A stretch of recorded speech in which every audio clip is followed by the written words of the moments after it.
You now tuned in to the Gumptown Podcast. I'm your boy Doug B. We ain't got nothing to talk about, but we got something to talk about. Let's go. Good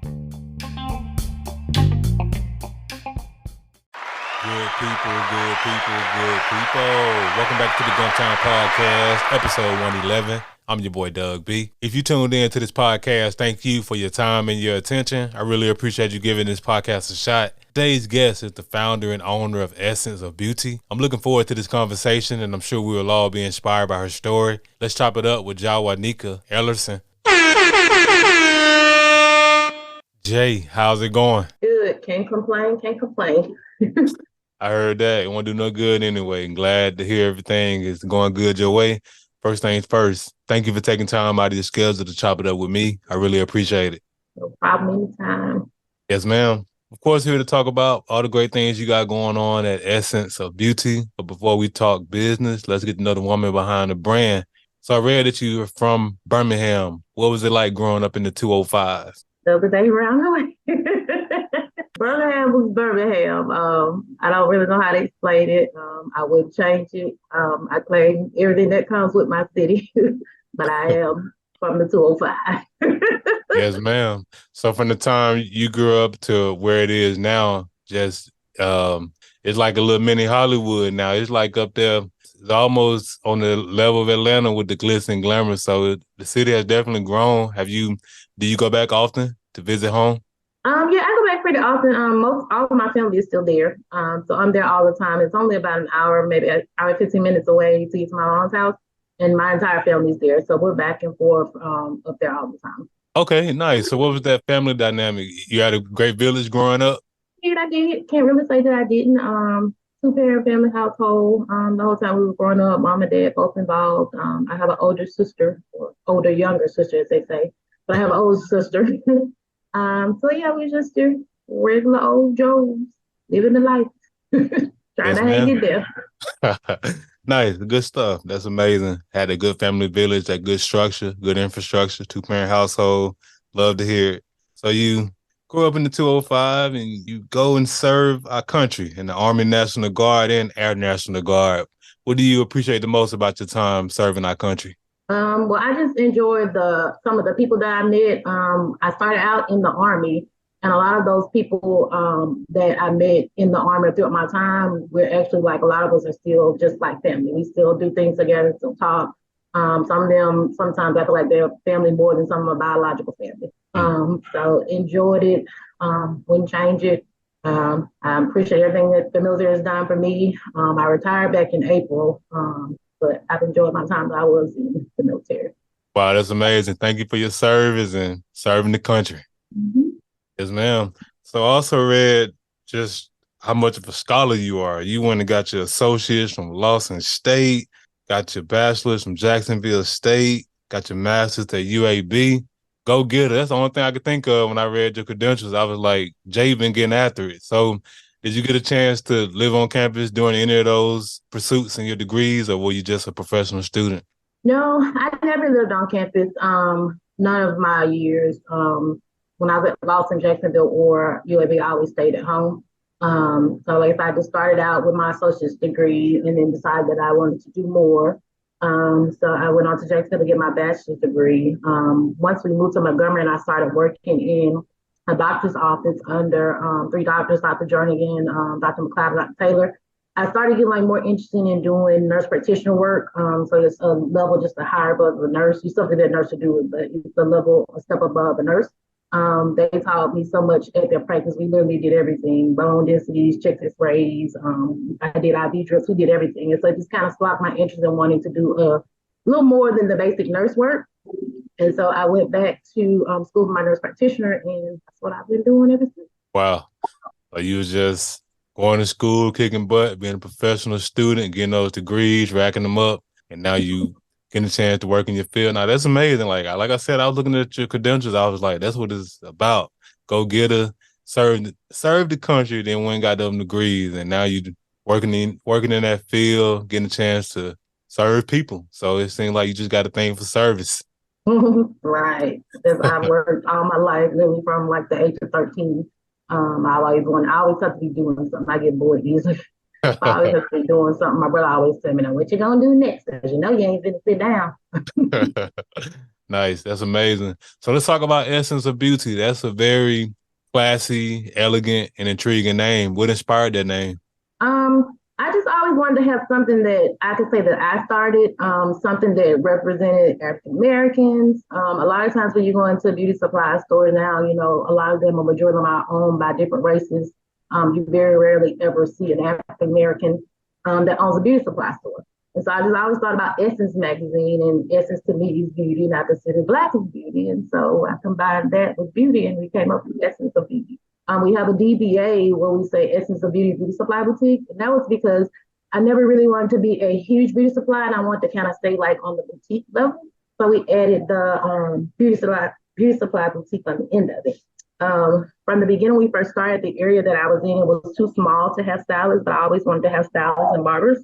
And so last year we were able to move to our new location. So now I have a barber and stylist, and we're looking to expand another barber or two as well. Wow, congratulations on the expansion. It became, like you said, you outgrew the last space and moved to a bigger space. That's what it's all about, elevating, evolving, and you've been doing that. Congratulations.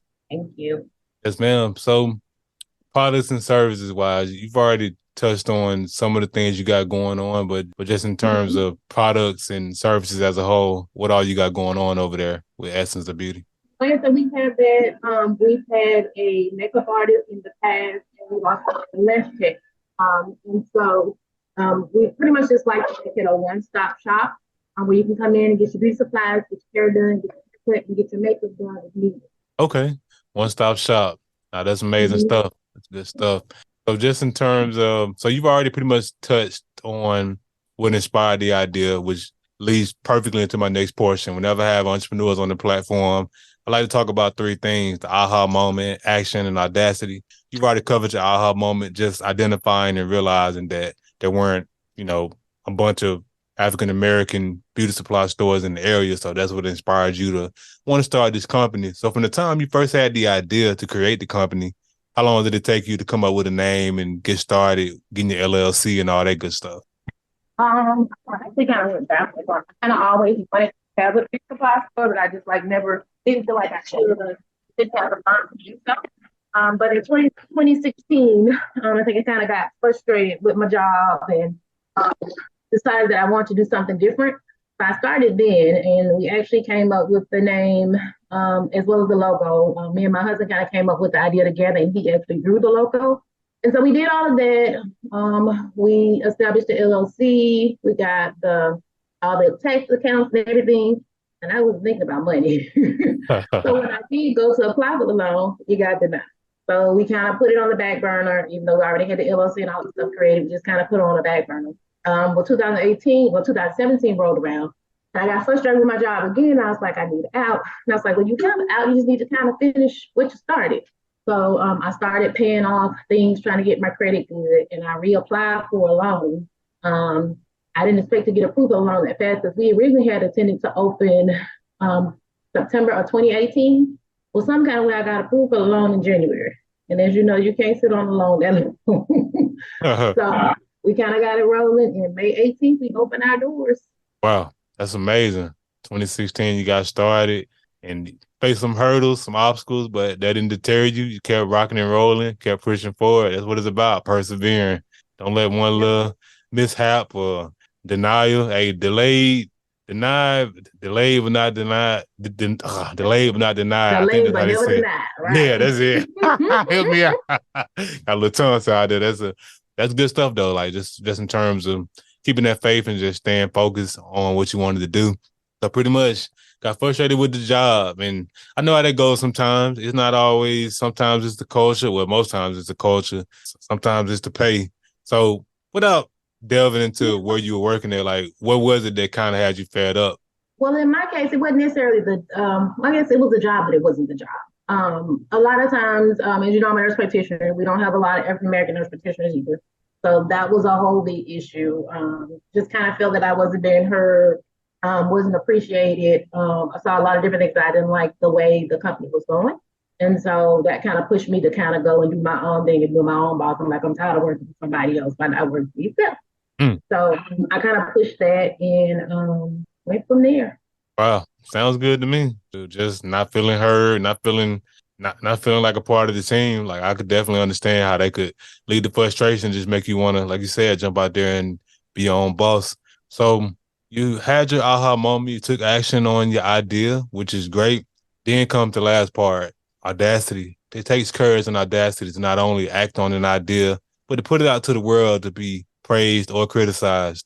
Who or what gave you that courage, that audacity to go for it and put it out there? I've always kind of been like a self motivator. When I kind of want to do something, I put my mind to it. I kind of do it. So really just kind of like me. I mean, because like I said, a lot of times, even like just being an entrepreneur in general, not just necessarily beauty supply, but just being an entrepreneur in general, you always gonna have the naysayers of that she wanted to do this and I don't think it's gonna work. You always have people, negative people. Then a lot of times it comes from the people that you wouldn't think that it would come from. So you have to kind of put your big girl panties on and just kind of push yourself and just know that there's a goal, there's a reason that you're doing, and there's an overall goal for it all. And so I just kind of went for it. My friend always told me, she was like, girl, one day we talking about a beauty supply store. I didn't think you was gonna do it, but I was like, Lord, Jay did that. So it's just kind of you just have to kind of be a lot of times have to be a self motivator, and I kind of learned that a lot. If you can't depend on nobody else, you gotta always be able to depend on yourself. That's the bar right there. Can't depend on nobody else. Always depend on yourself. So that's great that you had that courage, that audacity to just bet on yourself and go out there and get started in business and rocking and rolling, expanding, as you talked about earlier. So it all paid off, and I'm pretty sure you don't regret your decision. Starting Essence of Beauty. Don't some days I have my days I be like, I should just close it out. And then something else happened, you be like, no, this is the reason why I do what I do. Yes, ma'am. Absolutely. So you've done great things with the business, and I know great things are coming down the pipeline, which leads to my next portion, vision. What are your short-term and long-term goals for the business? Um, Short term is just to kind of still get our name out there more in the community. We've been open 4.5 years, but as you know, business wise, it's still always saying somebody's always going to say they didn't know you were there. So my biggest thing is just make sure that we're getting the name out there, making sure that we're being known. Another short term goal, like I said, is expanding my barbering area. Right now, I only have one barber, and his clientele has gotten pretty good. He already had a clientele when he came, but it's grown a lot since he's been there. And we just trying to expand that so that we don't get him burned out. So that's another one of our short-term goals. Been wanting to get another lash check or some spa service or something in the store. So we're working on that as well. Hopefully we can get something that'll come on down the line for that. But pretty much just to hang in there, keep the ball rolling. A lot of times with entrepreneurs, people think that you make a lot of money. I don't really look for that. I just look, I'm good if the store breaks even and take care of itself. As long as we can keep the doors open, be able to provide good service to all of our customers, that's pretty much my overall. Yes, ma'am. Those are some great goals, and I have no doubt you'll make them come to fruition and keep expanding. Ma'am. So as we wrap up the podcast, I want to ask $1 million question. I started this podcast to highlight the greatness connected to the city, whether you were born here or lived here for a significant period of your life, be it college, military, or work. You being here, living in the River region, which is Montgomery, Prattville, Wetumpka, Millbrook. I want to ask you, what do you appreciate the most about the River region? It's it's maybe similar to Birmingham. Birmingham is I feel like Birmingham is a little bigger and it has more. You have more things to do. But outside of that, a lot of times people ask me, do I miss something? I'm like, I really don't because it's kind of very similar. So overall, I guess just the welcoming that you get sometimes from different people that you meet. Hadn't had any real issues with any of that. And for the most part, I've enjoyed being here in the River region. Yes, ma'am. Powerful stuff. Powerful stuff. Jay, how can the people connect with you? What are your social media handles and website? Our website is www.essenceofbeautyllc.com. On TikTok, we're Essence of Beauty 16. Instagram, Essence of Beauty 19. And then on Facebook, it's Essence of Beauty, but you get to it fast if you just type in at ELB 19. Too easy. And of course, I'll put all of those handles in the description of the episode. Hey, Jay, thanks again for the conversation. I really appreciate you. Okay. There's one other thing too that we're next year we're gonna be having our the first annual River Region Natural Hair Show. I've always wanted to do one since I moved down here, but I was like, I really didn't have the guts to do it. And I felt like that we were so new that we couldn't do it or we really couldn't pull it off. But we're having one next year. It's going to be part of our 5 year celebration. And so we'll be having the first annual River Region Natural Hair Show at the Marriott Practical Conference Center. Okay, sounds good. Definitely looking forward to seeing those announcements pop up. I'll be sure to share as they come up, and I'm pretty sure it's gonna be a big deal, a huge turnout. Y'all gonna make it happen. Y'all gonna make it. It's gonna be a big deal. Good stuff. Yeah, we're a lot of times people always come in asking questions about how I got started, different things about starting an LLC. So that's some of the things that we're doing. It's pretty much just a way to kind of bring the beauty community in this area together. A lot of times we're having to travel outside of here to Atlanta, New Orleans, different places for hair shows. I'm like, we have several talented people here. We have barbers, stylists that their work is awesome. So why not display what we have here? We'll also have some workshops to kind of help teach the community pretty much about how to start businesses, um, what type of business you need. So, like if you need your corporation, if you want to do LLC, you want to be partnership, we're gonna have some people talking about that. We'll have people giving out different hair information. We'll just have a lot of educational workshops. Some of them will be for everybody, and some of them will be for licensed personnel. But that's just part of what we'll have. We're going to be doing some competitions. We'll have vendors. Just a nice way to kind of bring the community together.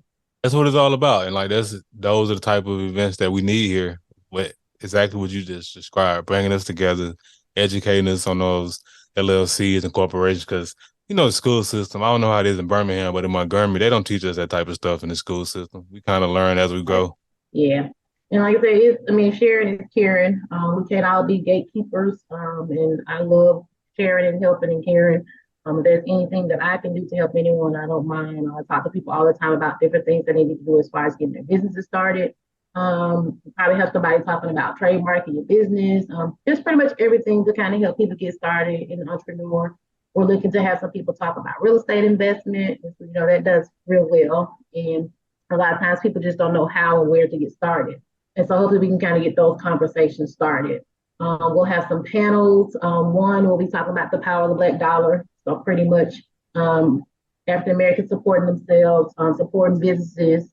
We'll also have a health panel on mental health as well, because as you know, mental health is a big subject, but a lot of people don't like to talk about it, especially in the African American community.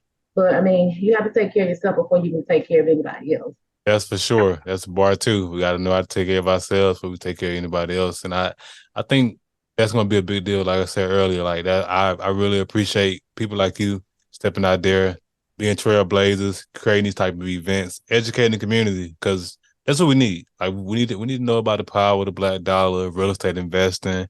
And yeah, we can go to YouTube University and that's cool and all, but you only get so far when you just watching videos. If you got somebody who's really done it like yourself, who can speak to what it takes to start a business, what it takes to find a building and things of that nature, it's going to be a huge help and people are really going to find value in it. And I appreciate you for sharing that. And once again, everything we talked about tonight has been impactful. It's been great. And I appreciate you for giving me a few minutes of your time, Jay. All right. Well, thank you. Thank you for having me. Yes, ma'am.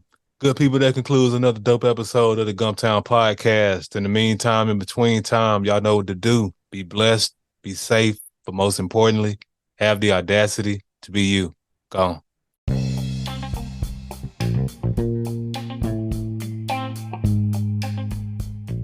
Thanks again for tuning in. I appreciate your time and your attention. Until next time.